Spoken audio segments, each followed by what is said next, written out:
Bom dia, meu nome é Marcel Alan, sou aluno da turma 6 de Desenho Aplicado com o professor Ricardo Shitsuka. Estarei apresentando meu trabalho sobre normas técnicas de desenho aplicado, seguindo os padrões da ABNT. Falarei sobre a norma NBR 8403, cujo objetivo desta norma é o escalonamento de larguras de linhas para uso em desenhos técnicos e documentos semelhantes. Condições gerais de uso. A largura das linhas corresponde ao deslocamento raiz de 2 conforme os formatos de papel para desenhos técnicos. Isto permite que na redução e reampliação por microfilmagem ou outro processo de reprodução para formato de papel dentro do escalonamento raiz de 2 se obtenham novamente as larguras das linhas originais, desde que executados com canetas técnicas e instrumentos normalizados. Condições específicas. Algumas das condições específicas, como a largura de linhas, a relação entre as larguras de linhas largas e estreitas não deve ser inferior a 2. As larguras das linhas devem ser escolhidas conforme o tipo, dimensão, escala e densidade das linhas no desenho, de acordo com o seguinte escalonamento: 0,13 até 2 mm. Para diferentes vistas de uma peça desenhadas na mesma escala, as larguras das linhas devem ser conservadas. O espaçamento entre as linhas. O espaçamento mínimo entre as linhas paralelas, inclusive a representação de achuras, não deve ser menor do que 2 vezes a largura da linha mais larga. Entretanto, recomenda-se que essa distância não seja menor do que 0,70 mm. O código de cores de canetas técnicas.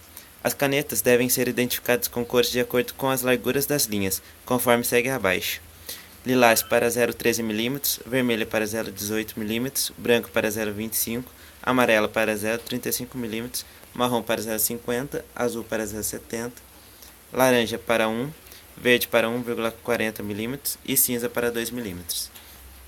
Agora falarei sobre os tipos de linhas e algumas de suas aplicações.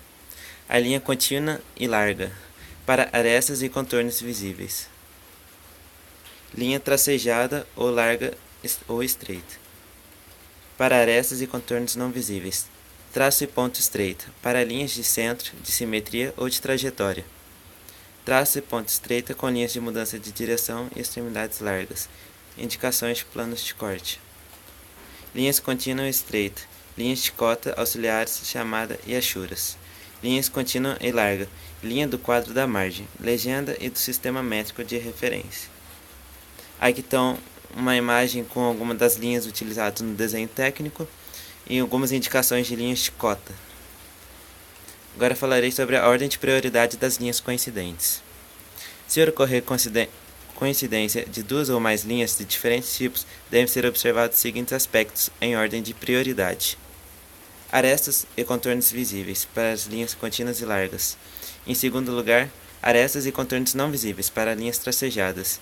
Em terceiro, superfícies de cortes e secções, traços e pontos estreitos largas nas extremidades e na mudança de direção. Em quarto, linhas de centro, traço e ponto estreito. Em quinto, linhas de centro de gravidade, traço e 2 pontos.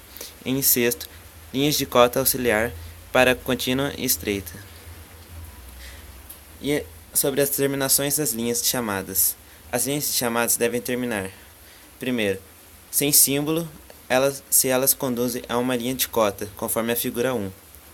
Com um ponto se termina dentro do objeto representado, conforme a figura 2. E com uma seta se ela conduz e ou contorna a aresta do objeto representado, conforme a figura 3. Obrigado.